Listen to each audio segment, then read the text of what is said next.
So, where does my Enneagram type come from? That is a question I get all the time. And to be honest, the Enneagram doesn't care.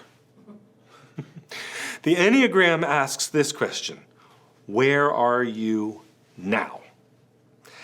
Now, as human beings, we always ask the question, how did I get here? Where did it come from? And the traditional Enneagram teaching is that you're born with your type.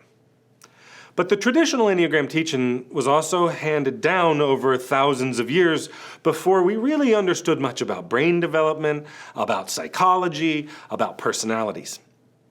So I think a lot about how we understand personality development in modern psychology. So in the first year of life, it's all about brainstem development. And the brainstem, which is, in the Enneagram, we think about it as the body center. In the brainstem, it's about getting our needs met. Right? I got to learn how to get my hand to my mouth so I can feed myself. I've got to learn how to roll over. This is the stuff that's happening in that first year of life in the brainstem. As we move into the second year of life, we begin to go into the right part of our brain. And that's relationships, it's colors, it's mama, it's how did my son know that was a dog? Our dog is small and white, that dog is big and black. How did they know? Well, they're making these connections, these relationship connections. Then we move into the third year of life and we come over here, right? And this is where we get why, right? You've seen children in that phase.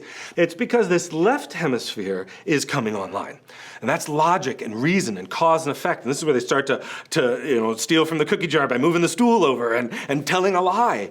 But by the time we get to 4 or 4.5, all that business from back to front, from right to left, is done.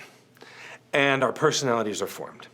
So what your mom ate and whether she was stressed while she was pregnant with you absolutely has to do with your personality. Your genes, who your parents were and what they've struggled with and how your genes form you, that has to do with your personality. And the first years of your life, as your brain develops, that has to do with personality. By the time you have your earliest memories, though, around 5, it's a done deal. Your personality is pretty set at that point.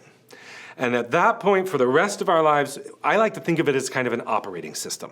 We can write patch code, right? We can run software, but that core operating system is what it's going to be. And that's sort of where I understand our Enneagram type to come from.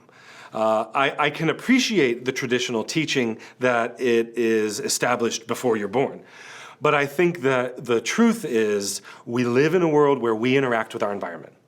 We have aspects of who we are, and then we are affected by the world around us. And why wouldn't our personality formation also be like that? If you're like me, there are probably some people in your life that you would like to get along with better. My wife and I used to have the same fights over and over again until we learned why and how we were fighting when we learned to use the Enneagram. I've created a course so you can learn to use the Enneagram too, called Wag More, Bark Less, Using the Enneagram to Get Along with Other People. You can find out more about it just by clicking the link below.